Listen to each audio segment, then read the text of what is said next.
خداوند یسوع مسیح کے عظیم بابرکت نام میں آپ سب کو سلام. میں ہوں پاسٹر منور خورشید. پروگرام کلام روشنی میں ناظرین آپ کو خوش آمدید کہتے ہیں. ہم خداوند کی شکر گزاری کرتے ہیں گزشتہ تمام پروگرامز کے لیے آپ کی طرف سے دیے گئے اچھے فیڈ بیک کے لیے ہم خداوند کی شکر گزاری کرتے ہیں.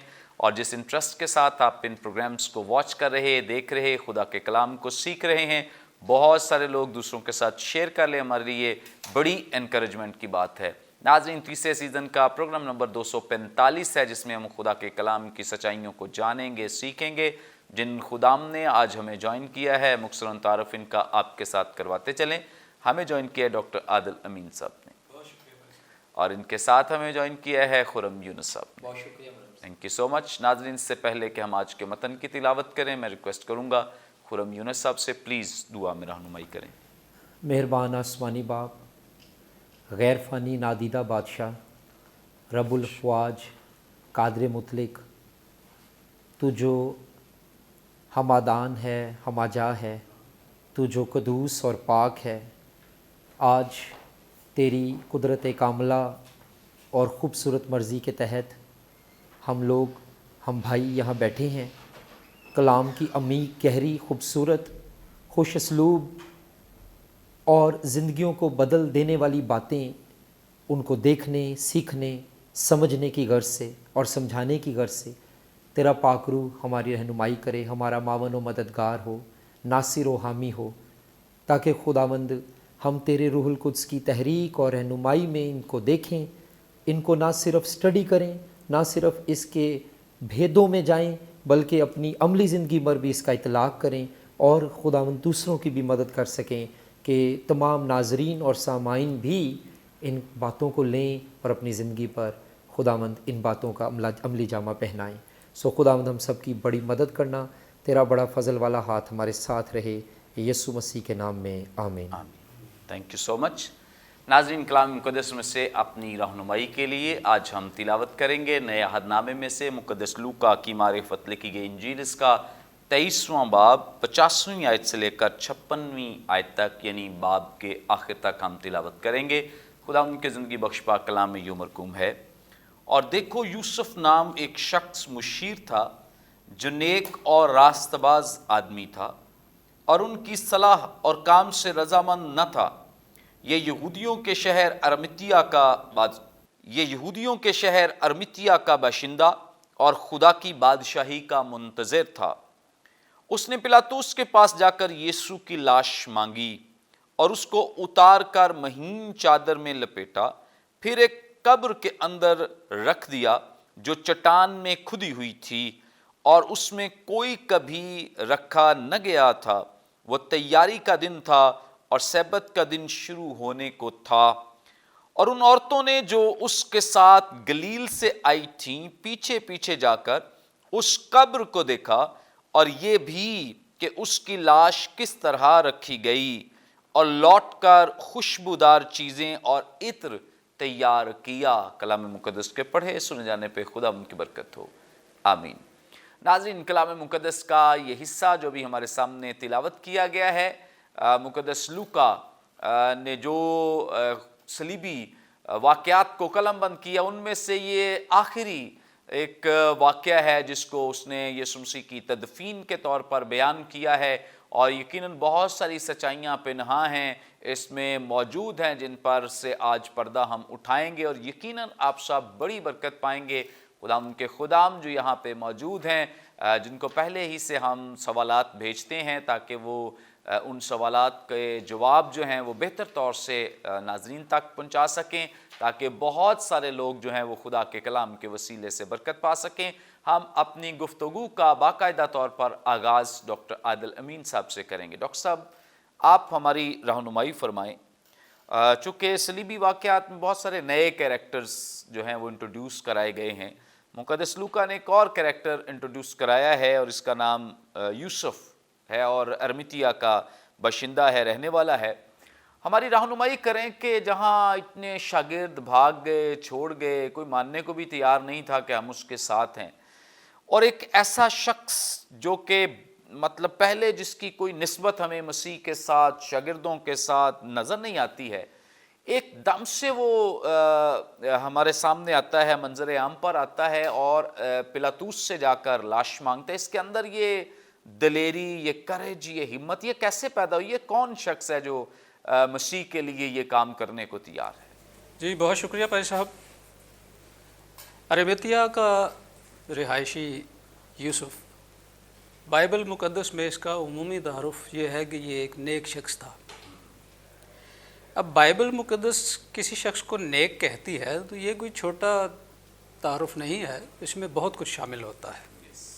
اور میں سمجھتا ہوں کہ جن کا تعارف بائبل مقدس میں نیک شخص کے طور پر آیا ہے وہ پیشن گوئیوں کا حصہ تھے، جن کی زندگیوں میں پیشن گوئیوں کی تکمیل شامل تھی. وہ خدا کے منصوبے کا حصہ تھے. وہ منظر عام پر کیوں نہیں تھے؟ وہ اس لیے کیونکہ ہم خداوند یسوع مسیح کی جو منسٹری کی مرکزیت ہے اس پر مبنی مواد پڑھتے ہیں اناجیل میں. ان کیریکٹرز کو مرکزی کردار اس لیے نہیں بنایا گیا کہ خداوند یسوع مسیح کی جو منسٹری ہے اس سے یہ مواد ہٹنا نہیں چاہتا. خداوند یسوع مسیح کے شاگردوں کی ایک بڑی تعداد وہ تھی جو خداوند یسوع مسیح کے ساتھ گلیوں میں نہیں چلتے تھے، لیکن وہ کسی اہم منصب پر تھے، کسی اہم عہدے پر تھے، کسی اہم تجارتی حلقے میں تھے، سیاسی حلقے میں تھے. تو وہاں پر وہ، یہ تو ہم سمجھتے ہیں نا کہ وہ شاید وہ اعلانیہ اقرار وہ نہیں کر سکے، لیکن وہاں پر ان کی ڈیبیٹس ہوتی تھی، وہاں پر وہ اپنے موقف پر قائم رہتے تھے. اور جب کاہنوں کی مجلس میں خداوند یسوع مسیح کے بارے میں یہ فیصلے ہو رہے تھے جو کہ انصاف کے ترازو میں اگر ہم تول کر دیکھیں تو جو فیصلے غلط تھے اور اس میں جھوٹے الزامات شامل تھے، اس میں یہ شخص مشیر تھا، لیکن اس کا مشورہ ان سب سے اپوزٹ تھا. یہ ان کے ساتھ اتفاق نہیں کرتا تھا اور اس نے اتفاق نہیں کیا. یہ بائبل مقدس گواہ ہے. اب رہی بات اس کی کہ یہ شخص جو ہے بائبل مقدس میں چاروں اناجیل میں اس کا ذکر ہے، تو یہ اہم شخص ہے. لیکن اس کا کردار کب شروع ہوا جس کو ضبط تحریر میں لایا جائے؟ وہ یہی وقت تھا. وہاں پر کیا بحث ہوئی کاہنوں کی مجلس میں، کیا نہیں ہوئی، وہ اس لیے اہم نہیں تھی وہ بحث کیونکہ فائنل تو یہی ہونا تھا کہ خداوند یسوع مسیح کو سلیم دیا جائے. ان سب باتوں کو چھوڑ کر اب یہ جو بات تھی اس کے ساتھ ایک پیشن گوئی جڑی ہوئی تھی، تو اس کو ضبط تحریر میں لایا گیا، پھر اس کا ذکر بھی سامنے آیا. تو میں یہ سمجھتا ہوں کہ یہ بڑے دلیر اور مضبوط شاگرد تھے جنہیں نہ تو باغ گتسمنی میں سے بھاگنے کی ضرورت تھی، نہ ان کا کوئی ایسا ارادہ تھا. یہ بڑے مضبوط لوگ تھے اور دیکھیں نا کہ وہ خدا کی بادشاہی کا منتظر تھا. اب خدا کی بادشاہی کا منتظر جہاں جہاں پر آپ کو بائبل مقدس میں نظر آئے گا وہ خدا کی بادشاہی کو پہچانتا بھی ہے. یہ نہیں کہ وہ خدا کی بادشاہی کا تو منتظر ہو لیکن وہ خدا کی بادشاہی کو پہچانتا نہ ہو. اب یہ ایک امیر شخص تھا، نیک تھا، انصاف پسند اور خدا کی بادشاہی کا منتظر، پھر سینیڈن کا رکن تھا، یسوع کا پیروکار اور شاگرد بھی تھا. ایک تاثر پایا جاتا ہے کہ یہودیوں کے خوف سے شاید یہ اعلانیہ اقرار نہ کر پایا ہو. تو یہ بات وہاں پر آ کر کمزور پڑ جاتی ہے کہ جب مشیر ہوتے ہوئے یہ ان کے ساتھ اتفاق نہیں کر رہا تو پھر کیسے یہ بات غیر اعلانیہ رہ گئی کہ وہ یسوع کا شاگرد نہیں ہے. وہ یسوع کا شاگرد ہے اور اعلانیہ شاگرد ہے، دلیر شاگرد ہے. پھر اب پیلاطوس سے لاش حاصل کر لینا، کیا اس واقعے کے بعد ہم کہہ سکتے ہیں کہ یہ غیر اعلانیہ شاگرد تھا؟ یہ تو بہت بڑا کام تھا اور ریکارڈ توڑ کام تھا. یہ اتنا دلیری کا کام تھا کہ اس میں سیاست بھی، اس میں ریاست بھی، اس میں مذہب بھی، سب کچھ شامل تھا. اور ہسٹری یہ بتاتی ہے کہ جو شخص صلیب پر مر جاتا تھا اس کی تو لاش کبھی اتاری نہیں جاتی تھی. اس کی لاش کو عبرت کے نشان کے طور پر چھوڑ دیا جاتا تھا. وہیں غلطی سڑتی تھی یا چیل کبے اسے کھاتے تھے، اسے اتارا نہیں جاتا تھا. نہ کسی میں اتنی جرت تھی کبھی ہوئی کہ وہ کسی ایسی لاش کو جو صلیب پر ہے اس کے اتارنے کی بات کرے، لیکن یہ جرت دیکھیں کہ یہ پیلاطس سے جا کر یہ بات کرتا ہے۔ اب ان باتوں سے اور باتیں بھی بہت سی لنک کرتی ہیں، لیکن مرکزی طور پر ہم اسی شخص پر رہتے ہیں، اسی کا تعارف جو ہے وہ کہ اس کے بعد کئی سوالات کے جوابات بھی تیاری کے دن کے حوالے سے اور دیگر جو سوالات ہیں ان کا جواب بھی اس شخص کی اس ایک کام میں موجود ہے، شامل ہے، یعنی کوئی نہ کوئی حصہ اس کے عمل کا بہت سے سوالات کے جواب پانے میں معاون اور مددگار ہے۔ ارمیتیہ کا یوسف جو ہے یہ یسایہ کے صحیفے کے 53ویں باب کی 9ویں آیت جو ہے اس کی تکمیل ہے۔ وہاں پر جو کچھ خداوند یسوع مسیح کی تدفین کے حوالے سے لکھا گیا ہے وہ کام ارمیتیہ کا جو یوسف ہے اس کے ذریعے سے پایا تکمیل کو پہنچا اور وہ پیشین گوئی پوری ہوئی، اور اسی شخص کی یعنی ارمیتیہ کا جو یوسف ہے اس کی ملکیت میں خداوند یسوع مسیح کو دفن کیا گیا، اور اس کا ذکر چاروں اناجیل میں موجود ہے۔ اب دلیر شاگرد، خداوند یسوع مسیح سے محبت رکھنے والا شاگرد، اس قدر زیادہ سرگرمیاں ہیں اس کی، وہ بھی نازک حالات میں جہاں پر ہر کام میں جان کا خطرہ ہے۔ تو میں تو سمجھتا ہوں کہ یہ جان دینے تک وفادار شخص ہے۔ میں عموماً یہ بتایا کرتا ہوں کہ جان دینے تک وفادار رہنے کا مطلب یہ نہیں ہوتا کہ آپ فائنلی مر جائیں گے، مطلب یہ ہے کہ آپ اس حد تک تیار رہیں کہ میں مارا بھی جا سکتا ہوں۔ تو کاہنوں کی مجلس میں جو اگر ایک شخص ان لوگوں کے ساتھ اختلاف کرے جو خداوند یسوع مسیح کو صلیب چڑھانے پر بضد ہیں، تو کیا اس کے خلاف وہ کوئی فتویٰ جاری نہیں کر سکتے تھے؟ تو جان کا خطرہ وہاں پر بھی تھا۔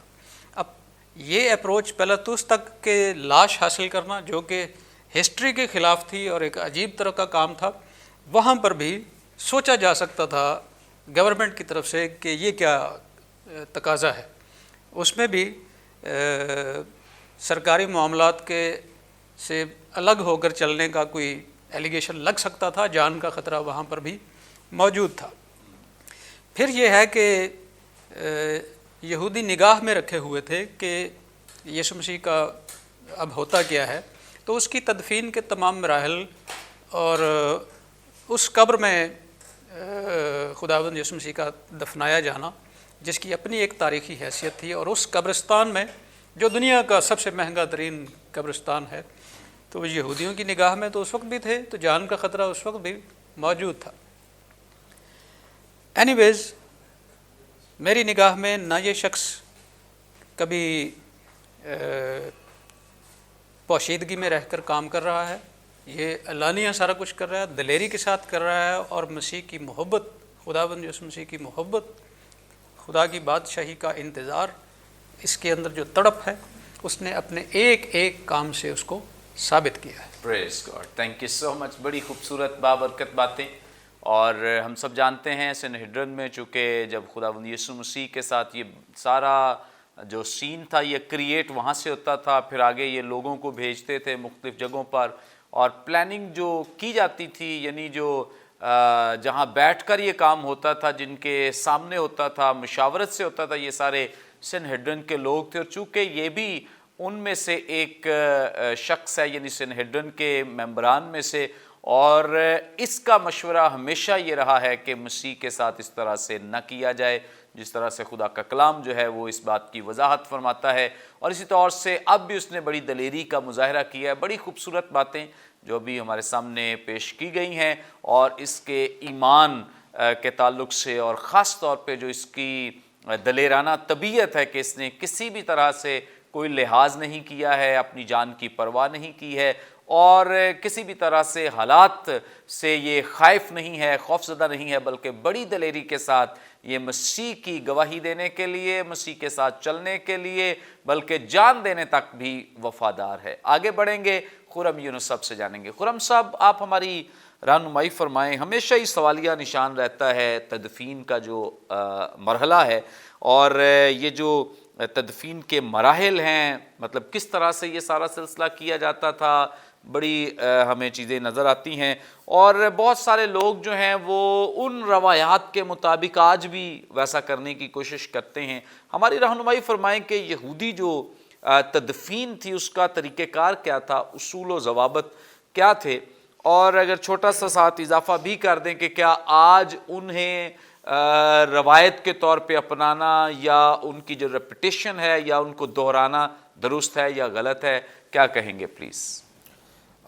جی منور صاحب، اس میں تو سب سے پہلی بات یہ ہے کہ چاہے وہ تدفین کا عمل ہے یا طرز زندگی کا کوئی بھی پہلو ہے، اس میں اس دور کی ثقافت، اس جگہ کے رہنے والے لوگوں کی طرز زندگی اور اس کی وجوہات کہ وہ زندگی ایسی کیوں گزرتی تھی، ان کا جاننا اور ان کی سمجھ ہونا، ان کا فہم ہونا، ان کی تفہیم کو حاصل کرنا بہت ضروری ہے۔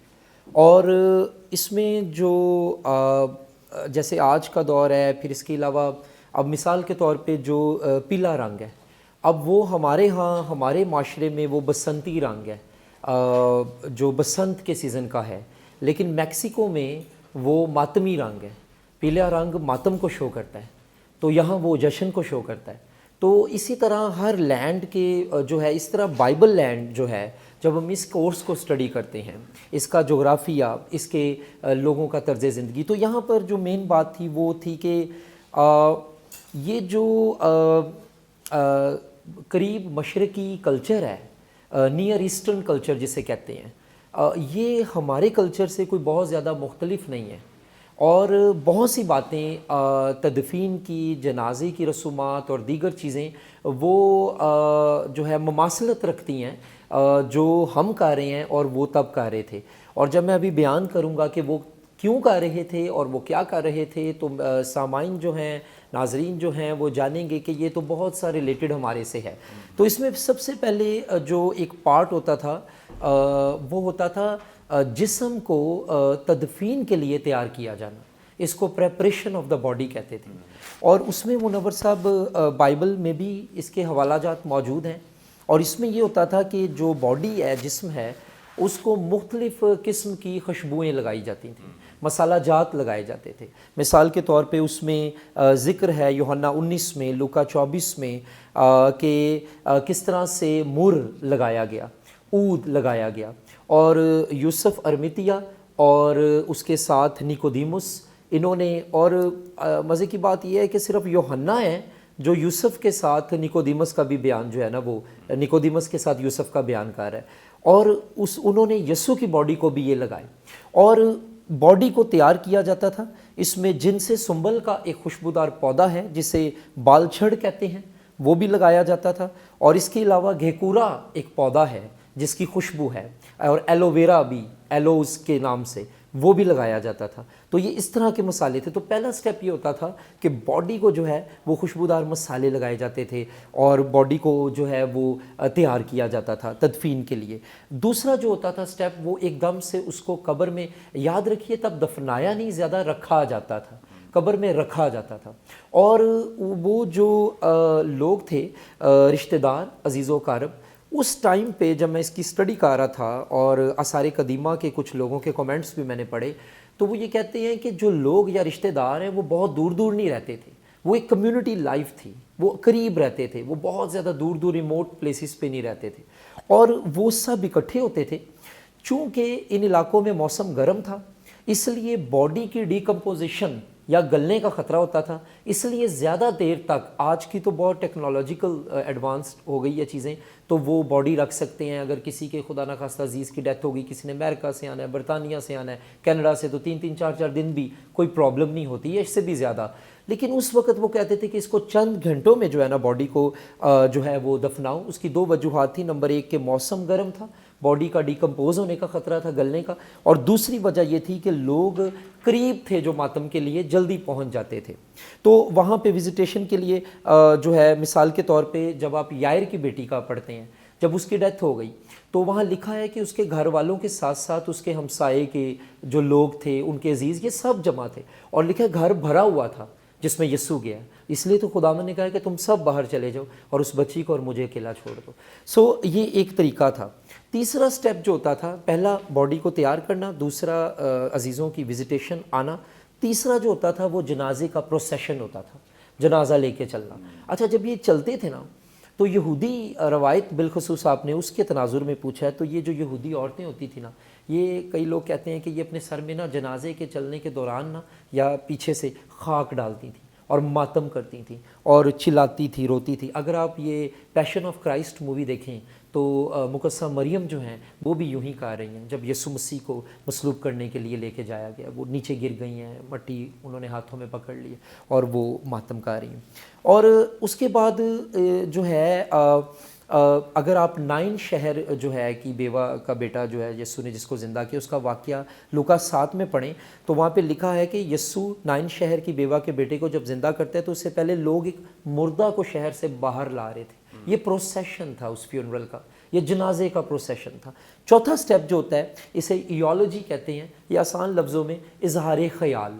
تو کچھ آرکیولوجسٹ کہتے ہیں کہ ایک یہودی کسٹم تھا جس کو ہیسپید کہتے ہیں، اور وہ یہ کسٹم تھا کہ جس قبر میں مردے کو رکھنا ہے اس کے باہر بینچ لگا دیے جاتے تھے، اور وہ مردے کو رکھنے کے بعد یا اس سے تھوڑی دیر پہلے وہ بینچ پہ بیٹھ کے اس کی یادیں تازہ کرتے تھے، اس کے ساتھ گزرے پل اور لمحات جو بیتے گئے اکٹھے، وہ ان کا ذکر ہوتا تھا۔ جیسے ہم نہیں کہتے آج ہی کسی نے اگر اظہار خیال کرنا ہے تو لوگ آ کے بتاتے ہیں، لیکن مزے کی بات یہ ہے کہ جو اچھی باتیں ہیں زندہ ہوتے ہوئے کسی کے بارے میں کرنی چاہیے، ہم اس کی فوتگی پہ قارئ ہوتے ہیں۔ تو بہرحال تو یہ یاد جو ہے کیا جاتا تھا، یہ چوتھا ایک سٹیپ ہوتا تھا۔ پانچواں جو ہوتا تھا منور صاحب وہ قبر میں رکھا جاتا تھا۔ اب یہاں پہ لکھا ہے کہ ارمتیا کا جو یوسف تھا اس کے یہ خاندان کی قبر تھی، اور ڈاکٹر صاحب نے اس کا ذکر بھی کیا ہے، تذکرہ کیا ہے، اور اس میں یسوع کو جو ہے نا وہ رکھا گیا۔ اگر آپ پیدائش 23واں باب پڑھیں تو سارہ کو بھی ایک جگہ پر رکھا گیا۔ اور جوئش ٹریڈیشن میں ایک چیز میں یہاں بتاتا چلوں کہ جو مصری ہوتے تھے وہ باڈی کو بام لگاتے تھے، یہودی نہیں لگاتے تھے، یہ مسالہ جات لگاتے تھے، اور یہ کفن میں لپیٹ کر یہ کفن کی جو پیروں کی سائڈ ہے وہاں بھی مسالے لگاتے تھے اور ہاتھوں کی سائڈوں پہ بھی مسالے لگاتے تھے۔ اس لیے جب لازر کو یسوع نے آواز دی ہے اور اپنی قدرت کاملہ کے وسیلہ سے اس کو زندہ کیا تو لکھا ہے کہ پہلے اس کا کفن کھولا گیا، پہلے اس کو جو کپڑا لپیٹا گیا تھا وہ کھولا گیا، اس کا مطلب وہ کپڑے سمیت باہر آیا۔ تو یہ ان کے تدفین کا طریقہ ہوتا تھا۔ اور پھر اینڈ میں جو ہے یہ ایک گیدرنگ بیٹھتی تھی، تقریباً منور صاحب 7 دن تک امیجیٹ فیملی، قریب کے عزیز لوگ یہ ماتم کرتے تھے 7 دن تک۔ اور پیدائش اس کا 50واں باب اس کی 10ویں آیت میں لکھا ہے یوسف اپنے باپ کے لیے 7 دن تک ماتم کرتا رہا۔ سو ہمیں یہاں سے پتہ چلتا ہے کہ ان کے بڑے سٹیپس تھے۔ آج کا جو دور ہے میں یہ سمجھتا ہوں کہ اگر ہم روایتی اور رسومی طور پر ان چیزوں کو کر رہے ہیں تو اس کے پیچھے کوئی بیبلیکل ریزن نہیں ہے، اس کے پیچھے کوئی بیبلیکل تھیولوجی کی سپورٹ نہیں ہے۔ میں یہ سمجھتا ہوں کہ ہر دور کے اصول و ضوابط جو ہیں وہ چینج نہیں ہونے چاہیے، لیکن ان اصولوں کو پورا کرنے کے طریقے جو ہیں ان کا بدلنا جانا مسئلہ نہیں ہے۔ مثال کے طور پہ اصول پہاڑ ہیں اور طریقے ندیاں ہیں، ندیاں بل کھا سکتی ہیں، پہاڑ قائم رہتا ہے۔ سو اس کا مطلب یہ ہوا کہ آج ہم تو بڑا کچھ کر رہے ہوتے ہیں، فروٹ بھی بانٹ رہے ہوتے ہیں، میٹھا بھی دے رہے ہوتے ہیں۔ اب جب وہ بندہ زندہ ہے تو جتنا پیسہ اس کے فروٹ اور میٹھے پہ لگایا ہے، اگر اتنی محنت اس کے لیے دعائیں کرتے، اگر وہ مسیح میں نہیں مرا، اگر وہ خداوند کو قبول کرنے کے بغیر مر گیا تو اس وقت ہم اس شخص کی روح کی پرواہ نہیں کرتے تھے۔ لیکن اب ہم کہہ رہے ہیں کہ یہ مغفرت ہو جائے گی اس کی اور یہ سب کچھ بعد میں دعائیں کرنے سے ہو جائے گا۔ لیکن داؤد اپنے زبور 30 میں کلیئر کرتا ہے کہ قبر میں کون جا کے تیری ستائش کرے گا اور پیچھے سے کون کس کی دعائیں سنی جائیں گی۔ اصل چیز تو وہی ہے جو اس زمین پر جو آپ نے کر دیا وہ کر دی۔ بڑی خوبصورت بابرکت باتیں جو خدا ان کے خادم نے ہمارے ساتھ شیئر کی ہیں، اور یقیناً بہت ہی ایسی رسومات ہمارے ہاں بھی پائی جاتی ہیں، دیکھنے کو ملتی ہیں جو کہ کسی بھی لحاظ سے خدا کے کلام کا حصہ نہیں ہے۔ بس دیکھا دیکھی یہ فروٹ بانٹنا اور یہ ہمارے ہاں 35ویں اور 40ویں اور 45ویں، یہ بالکل بھی ہمارے لیے کوئی کلام مقدس میں اس کا نہ تو کوئی ثبوت ملتا ہے، نئے عہد نامے میں کوئی تعلیم اس تعلق سے نہیں دی گئی ہے۔ یہ ایسی رسومات ہیں جن کی وجہ سے مسیحی جو ہیں وہ معاشی طور پر اکنامکلی اتنے ویک ہو رہے ہیں، اتنے کمزور۔ میں نے کئی خاندانوں کو دیکھا ہے کہ وہ میموریل سروس کرنے کے لیے قرض اٹھاتے ہیں بیچارے، اور قرض اٹھا کر وہ ساری ان رسومات کو نبھاتے ہیں، اور وہ کئی سال تک پھر قرض اتارتے رہتے ہیں، صرف یہ ناک بچ جائے، صرف ہمارا معاشرے میں کوئی نام رہ جائے، اس لحاظ سے۔ تو میں سمجھتا ہوں کہ یہ سب سے بڑی خرابیاں ہیں معاشی طور پہ، معاشرتی طور پہ، جو مسیحیوں کو اور زیادہ کمزور کر رہی ہیں، اور زیادہ پسماندگی میں اور تنزلی کا شکار بنا رہی ہیں۔ سو بہت ضروری ہے ان تمام ایسی چیزوں پر غور کرنا اور ان کو مسیحیوں میں سے دور کرنا، تاکہ مسیحی جو ہیں وہ ان ضابطوں کو اپنا سکیں جو خدا کے کلام کے ضابطے ہیں۔ سو ان کو فروغ ضرور دیں، چیزوں کو جو مسیح سے منسلک ہیں، مسیح کے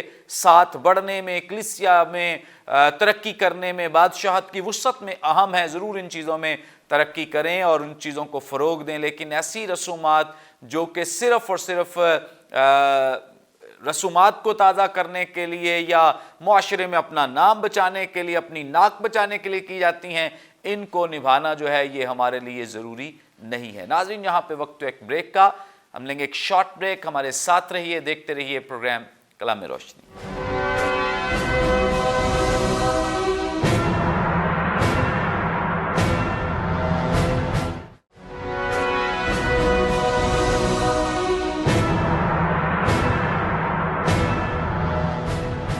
ویلکم بیک ناظرین، آپ دیکھ رہے ہیں پروگرام کلام روشنی۔ بریک پر جانے سے پہلے بڑی خوبصورت بابرکت باتیں جو خدا ان کے خدام ہمارے ساتھ شیئر کر رہے تھے، آگے بڑھیں گے۔ ڈاکٹر عادل امین صاحب سے ہم جانیں گے۔ ڈاکٹر صاحب، آپ ہماری رہنمائی فرمائیں۔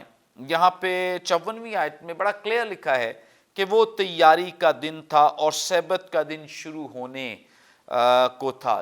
یہ تیاری کے دن سے مراد کیا ہے؟ آپ اس کی وضاحت فرما دیں، کیونکہ نیکسٹ ڈے جو ہے وہ ویری نیکسٹ ڈے جو ہے وہ سبت کا دن ہے، اور اس کے ساتھ اگر یہ فرائیڈے کا دن ہے اور موسٹلی مطلب ہم ایمان رکھتے ہیں، تو پھر یہ ابہام کیوں پایا جاتا ہے؟ بہت سارے لوگ جو اپنی تھیولوجی لے کر آ جاتے ہیں بدھ والے، کہ نہیں جی یہ جمعہ نہیں ہے، یہ بدھ ہے، وہ اپنے وہ 3 دن رات پورے کرنے کے لیے وہ مسیح کو پیچھے لے جاتے ہیں، مسیح کی جو مسیح کا جان دینا ہے۔ تو کیوں ایسا ابہام کیوں پیدا ہے، جبکہ بائبل مقدس بہت کلیئر، بہت واضح ہے؟ پلیز رہنمائی فرمائیں۔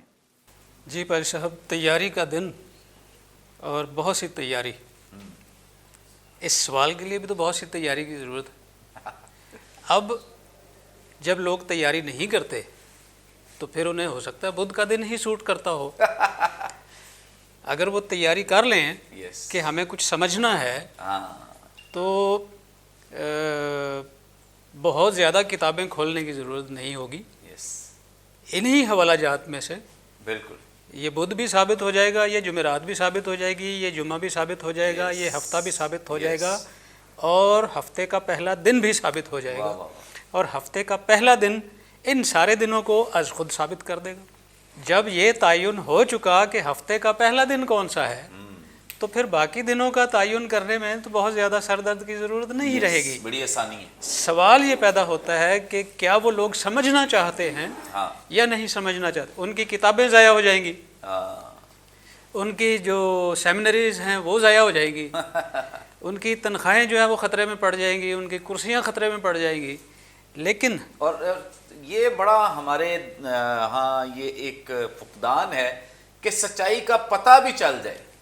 اب میرا خیال ہے کہ 100% لوگوں کو یہ پتہ ہے کہ یہ سچائی کیا ہے، لیکن وہ اس لیے نہیں مانتے کیونکہ وہ آپ کی بات بالکل درست ہے کہ ان کی تنخواہیں اور ان کے جو مادی جو تعلقات ہیں وہ ختم ہو جائیں گے۔ یہ تو وہی بات ہوئی نا کہ ایک شخص دعویٰ کرتا تھا کہ اونٹ کے سینگ ہوتے ہیں، تو دوسرا شخص اس کے ساتھ جو سچائی پر تو کہتا ہے نہیں اس کے کان ہوتے ہیں، تو وہاں سے ایک اونٹ آ رہا تھا، تو اس نے کہا وہ دیکھو اس کے کان ہوتے ہیں، تو وہ دوسری طرف منہ کر کے کہتا ہے آپ مانو یا نہ مانو سینگ ہی ہوتے ہیں۔ تو دوسری طرف منہ کر لینا حقائق سے یہ بہت آسان ہے، لیکن حقائق کو جھٹلا دینا اور ان کو ختم کر دینا یہ ممکن ہی نہیں ہے۔ حقیقت خود بولتی ہے۔ ہم اس کو ترتیب وار دیکھ لیتے ہیں، ایک بار پھر بدھ کو بھی دیکھیں گے اور جمعرات کو بھی دیکھیں گے اور جمعہ کو بھی دیکھیں گے۔ لیکن تیاری کا جو دن ہے یہ کون سا دن ہے اور کس بات کی تیاری ہے؟ میرا خیال ہے کہ کوئی مجھے یاد نہیں 2-3 ایپیسوڈ پہلے یہاں پر یہ ڈسکس ہوا تھا فسح کی عید yes. اور بے خمیری روٹی کی عید. یہ نیسان کا جو مہینہ ہے اس کی 14 تاریخ کو Yes. تو فسح ہے. اس کے درمیان اور اگلی جو عید ہے جو 7 دنوں پر مشتمل ہے بے خمیری روٹی کی عید، اس کے درمیان وقفہ کوئی نہیں ہے. Yes. یعنی فسح کی عید کا سورج غروب ہوا اور دوسری سٹارٹ ہو گئی. تو تیاری کون سی؟ کس چیز کی تیاری؟ کیا اس وقت بے خمیری روٹی کے لیے تیاری کی جائے گی؟ وہ یہ تیاری تو اسرائیلی جو ہے یہ مہینہ 1.5 مہینہ پہلے شروع کر دیتے تھے. وہ تو ایک لمبی چوڑی تیاری تھی کہ وہ سارا خمیر اپنے درمیان سے نکالنا. کچن کو تو وہ اتنا صاف کرتے تھے کہ ان کی اپنی تسلی نہیں ہوتی تھی. جن برتنوں میں خمیر رکھا ہوتا تھا اس کو نکالنا، پھر ان برتنوں کو دھونا، پھر ان راستوں کو، ان تختوں کو بھی دھونا جہاں پر یہ آٹا گندائی کا کام ہوتا تھا، ان سب چیزوں کو دھونا. یہ تو لمبی چوڑی تیاری تھی. یہ تو سوال ہی پیدا نہیں ہوتا کہ وہ فسح کی عید منانا شروع کر دیں اور انہوں نے بے خمیری روٹی کی تیاری نہ کی ہو، اس عید کی تیاری نہ کی ہو اور اس عید کے شروع ہونے پر اس کی تیاری کریں. یہ تو کوئی لاجک ہی نہیں ہے. اور نہ ہی بنی اسرائیل قوم میں اس کی تاریخ ملتی ہے، نہ تاریخی شواہد ملتے ہیں کہ وہ فسح سے پہلے فارغ ہوتے تھے اور اس کے بعد بے خمیری روٹی کے لیے عید کے لیے تیاری کرتے تھے جو کہ 7 دن چلتی تھی. لیکن ایک کام جو ہفتہ وار ان کی زندگی میں شامل تھا وہ سبت کی تیاری تھی. اب سبت کی تیاری میں کیا مطلب کپڑے سلوانا؟ نہیں، ایسی کوئی تیاری نہیں. سبت کے لیے کچھ کام مخصوص تھے، کچھ کام جائز تھے کہ یہ کام کیے جا سکتے ہیں. ایک سبت ایک منزل کی جو مسافت ہے وغیرہ وغیرہ، وزن بھی اتنا ہے، سمیٹنے کے لیے سنبھالنے کے لیے ایک وقت مقرر تھا کہ اس وقت تک یہ سارے اپنے کام نمٹا لو تاکہ وہ کام سبت کے دن کرنا نہ پڑے. اس کو سبت کی تیاری کرتا، تیاری کا دن تھا. یہ سبت کی تیاری کا دن تھا، کسی عید کی تیاری کا دن نہیں تھا جو کہ ریگولر ہفتہ وار سبت جو ان کے پاس تھا. یہ کنفیوژن جو ہے یہ مقدس یوحنا کی انجیل سے یہ حوالہ لے کر پیدا کرنے کی کوشش کرتے ہیں جہاں لکھا ہے کہ وہ دن جو تھا وہ خاص سبت تھا. دیکھیں میں یہاں پر ایک مثال آپ کو دے سکتا ہوں کہ اب ہم اگر پیدا کرنا چاہیں تو کیے جا سکتے ہیں، اور اگر اس کو آدمی اتنا شعور رکھتا ہے کہ کیا بات ہو رہی ہے. قبر میں براق پوشاک پہنے 2 نوجوانوں کا ذکر ہے جو کہ فرشتگان ہیں، اور وہ کہاں بیٹھے ہوئے تھے؟ لکھا ہے وہ وہاں بیٹھے ہوئے تھے جہاں یسوع مسیح کی لاش پڑی تھی. تو لاش پڑی تھی کا مطلب یہ نہیں کہ اس وقت یسوع کی لاش بھی وہاں پڑی ہوئی تھی، لیکن مطلب دونوں ہی نکلتے ہیں اس کے. اگر کوئی اس پر بحث میں الجھنا چاہے تو مطلب تو دونوں نکلتے ہیں. لیکن یوحنا کی بات میں یہ مطلب نہیں نکلتا کہ وہ کسی طرح کی عید کی تیاری کا دن تھا. اب چونکہ یہ 7 دن پر مشتمل عید ہوتی تھی، اس کے درمیان ایک سبت بھی آ رہا تھا، ہفتہ وار سبت. تو پھر ڈیفینیٹلی سبت کی تیاری کا دن تو بنتا ہے نا اس میں. ابھی اسی لیے اسے خاص سبت کہا گیا ہے. خاص سبت کہا گیا ہے. ٹھیک ہے، خاص سبت. اور اگر ہم اصطلاحات کو دیکھیں تو یہ جو پورا کا پورا ٹینیور ہے فسح سے لے کر بے خمیری روٹی کے اختتام تک کا، اس سارے پیریڈ کو بھی سبت کہا جاتا ہے. ان کی خاص عیدوں کو بھی سبت کہا جاتا ہے. تو بہت سے مطلب ایسی باتیں ہیں جن کو سامنے رکھ کر تو اس بات پر پہنچا جا سکتا ہے. اب موسوی شریعت کے مطابق جیسا کہ میں نے بتایا کہ نیسان کی جو 14 تاریخ ہے وہ تو ہو گئی فسح. اس کا بے خمیری روٹی کی عید سے تعلق نہیں ہے، لیکن یہ آتی دونوں اکٹھی ہیں. اب 15 تاریخ سے 22 تاریخ تک، نیسان کی 15 سے 22 تاریخ تک بے خمیری روٹی کی عید چل رہی ہے. تو چونکہ یہ پورا ایک ہفتہ ہے تو اس میں ایک سبت تو آئے گا. تو جو روایتی سبت کی تیاری ہے اس کے وہ پابند ہیں. جو کچھ سمیٹنا ہے انہیں اپنے سبت کے دن کے، تاکہ وہ سبت کے دن انہیں وہ کام نہ کرنا پڑے، اسے سبت کی تیاری کا دن بھی کہتے ہیں. اب خداوند یسوع مسیح کے جی اٹھنے کے دن کے بارے میں یوحنا کیا کہتا ہے یا لوکا کیا کہتا ہے؟ اسے کون سا دن قرار دیتا ہے؟ ہفتے کا پہلا دن. تو اب یہاں سے ریورس چلتے ہیں. Yes. ہفتے کا پہلا دن تو وہ ہو گیا جس دن خداوند یسوع مسیح جی اٹھتے, اور وہ دن ہے اتوار کا. Yes. اس سے ایک دن پہلے کیا ہوگا؟ سبت. سبت. اور اس سے پہلے تیاری کا دن. تو یہ جمعے کا دن نہیں بنتا تو پھر کون سا بنتا؟ اگر ہم اس کو ریورس آرڈر اور مطلب دونوں آرڈرز میں دیکھیں تو اتوار ہے, اس سے پیچھے ہفتہ ہے, اس کے پیچھے جمعہ ہے, اور اس کے پیچھے جمعرات ہے. اور جمعرات کو خداوند یسوع مسیح فسح کے لیے بیٹھے ہیں شاگردوں کے پاس. تو ان کی گرفتاری کب ہوئی؟ اسی رات کو. اور صلیب پر کب چڑھایا گیا؟ اگلے دن. لیکن اگلے دن سے کیا مراد ہے ہماری؟ وہی تاریخ ہے. رات کو تاریخ بدلتی ہے اور اگلے دن وہی تاریخ رہتی ہے, وہ جمعے کا دن ہے. جمعے والے دن خداوند یسوع مسیح کو مصلوب کیا گیا. تو خداوند یسوع مسیح کی موت کتنے دن کے بعد ہوئی؟ یہ تو اسی دن ہوئی, جمعے کو. اب بیچ میں جو گیپ ہے وہ کون سا ہے؟ کوئی گیپ نہیں ہے. یہ تو تیاری کا دن ہے. تو تیاری کے دن میں خداوند یسوع مسیح کو قبر میں رکھنے کے لیے بھی 3-3.5 گھنٹے ان کے پاس تھے. ابھی جیسا کہ انہوں نے خرم صاحب نے ذکر کیا ہے لاش کی تیاری, لیکن یہ کوئی روایت نہیں ہے کہ لاش کی تیاری, یہ تو اس وقت ان کے ذمہ آیا نا کام. لیکن یہ سبت کی تیاری میں شامل ہو گیا یہ کام کہ ہمیں یہ کام آج ہی نمٹانا ہے تاکہ یہ کام ہمیں کل نہ کرنا پڑے. تو اوور آل یہ سبت کی تیاری, اور یہ جمعہ کا دن, اس کے بعد سبت. اس لکھا ہے کہ وہ پھر کوئی کام نہیں کر سکے. سبت کے دن تو انہوں نے آرام کیا, لیکن ہفتے کے پہلے دن وہ قبر پر پہنچے اور خداوند یسوع مسیح کو وہاں پر نہیں پایا. کون سا بدھ ہے یہاں پر؟ بدھ کا تو یہاں ذکر ہی نہیں ہے. بدھ کا کوئی کام یہاں پر نہیں ہے. بدھ کو تو فسح بھی شروع نہیں ہوا. بدھ کا دن یہاں پر خالی ہے. یہ سارا کام جمعرات سے لے کر اتوار تک ہوا. اور میں خداوند کا شکر گزار ہوں کہ شاید اسی بحث کو نمٹانے کے لیے اس سارے عمل میں بدھ کا دن شامل ہی نہیں ہے.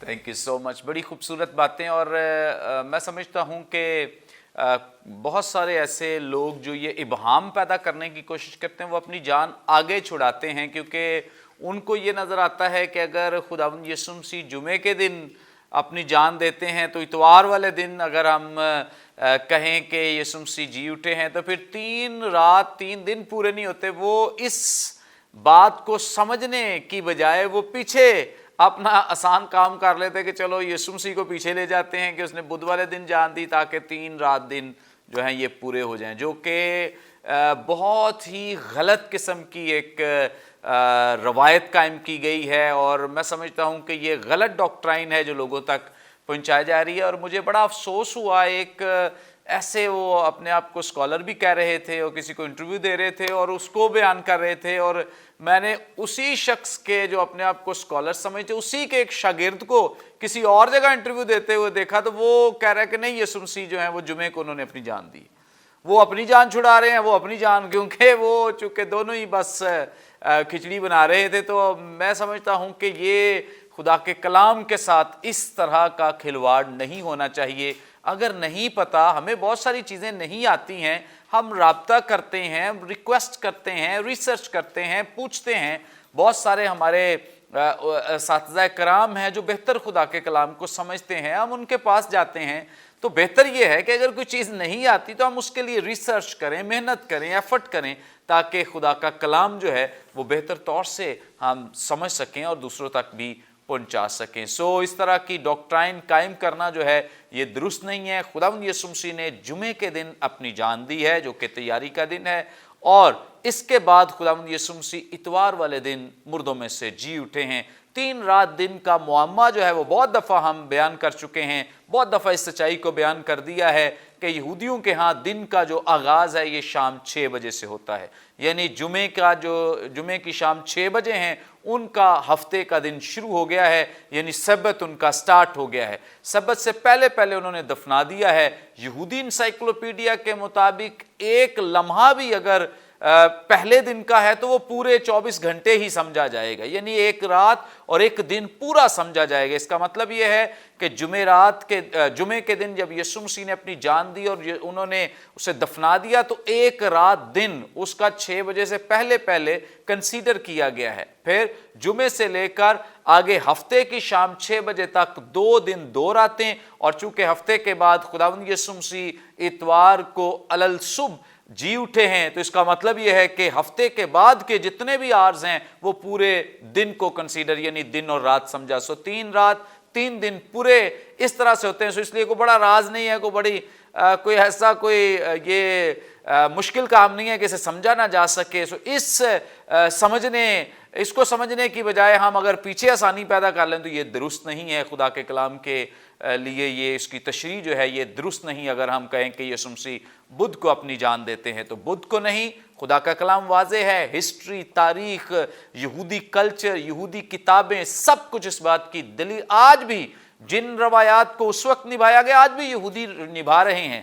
آپ ان کی جو عیدیں ہیں وہ ان کو آپ اسی ترتیب میں دیکھیں گے، بدل نہیں سکتے۔ ہم کیسے بدل سکتے ہیں؟ بھئی کوئی بدھ والا جا کے انہیں کہے جی اب آپ اپنی تاریخ بھی بدل دیں کیونکہ ہم نے ایک نئی تھیولوجی پیش کر دی ہے، تو یہ نہ وہ مانیں گے نہ کوئی اور مانے گا۔ اس بات کو بہت آسان سمجھنا ہے کہ یسوع مسیح نے جمعے کے روز اپنی جان دی ہے اور جمعے کے بعد یسوع مسیح اتوار والے دن مردوں میں سے جی اٹھا۔ ابھی چونکہ اس پہ بہت ساری بات اور ہم نے کرنی ہے، آگے بھی ہمارے پاس کافی ٹائم ہے جس میں پروگرامز میں ہم کریں گے، آگے بڑھیں گے۔ خرم یونس صاحب سے ہم جانیں گے، سیکھیں گے۔ خرم صاحب آپ ہماری رہنمائی فرمائیں۔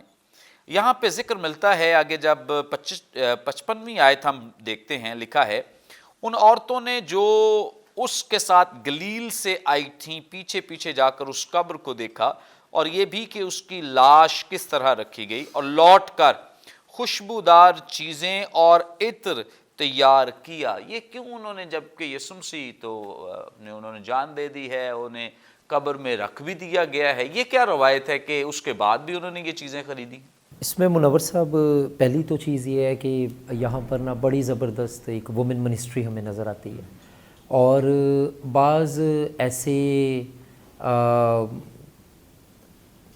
ادارے ہیں، تنظیمیں ہیں، ڈینومینیشنز ہیں جو وومن کو بالکل بھی منسٹری کا کسی طرح حصہ نہیں سمجھتے، اور ہم دیکھتے ہیں کہ خداوند یسوع مسیح کی زمینی زندگی میں، خداوند یسوع مسیح کی عملی خدمت میں، خداوند یسوع مسیح کی الہیاتی تعلیم میں یا الہامی تعلیم میں یہ سب عورتیں بھی شامل نظر آ رہی ہیں۔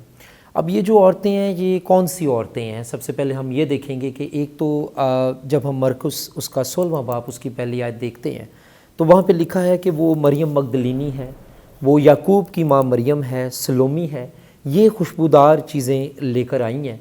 اصل میں اس کے بارے میں جو انٹرپریٹیشنز آتی ہیں سامنے یا مفسرین جو بیان کرتے ہیں تفسیر کو، وہ کہتے ہیں کہ جو یسوع مسیح کو مصالحہ جات ان کی باڈی پہ لگائے گئے تھے، جو نیکودیموس اور یوسف نے لگائے تھے، وہ انہوں نے ہیسٹلی اور جلدی میں کام کیا تھا، اور وجہ یہ تھی کہ جس طرح بھی بیان ہو رہا تھا کہ سبت کے دن کی آگے تیاری بھی چیزیں تھیں اور بھی دیگر چیزیں اس میں شامل تھیں، تو چونکہ وہ عورتوں کو پتہ تھا کہ ہم یہ کام شاید ٹھیک نہ ہوا ہو یا نہ کیا ہو، تو ایک انٹرپریٹیشن یہ کہتی ہے کہ یا ایک نقطہ نظر یہ کہتا ہے کہ وہ اس لیے بھی آئی تھیں کہ ان کے مائنڈ میں یہ ہوگا کہ جو کام یوسف نے اور جو کام نیکودیموس نے ادھورا چھوڑ دیا ہے، انکمپلیٹ چھوڑ دیا ہے، امپرفیکٹ چھوڑ دیا ہے، نامکمل چھوڑ دیا ہے، ہم اسے پورا کریں۔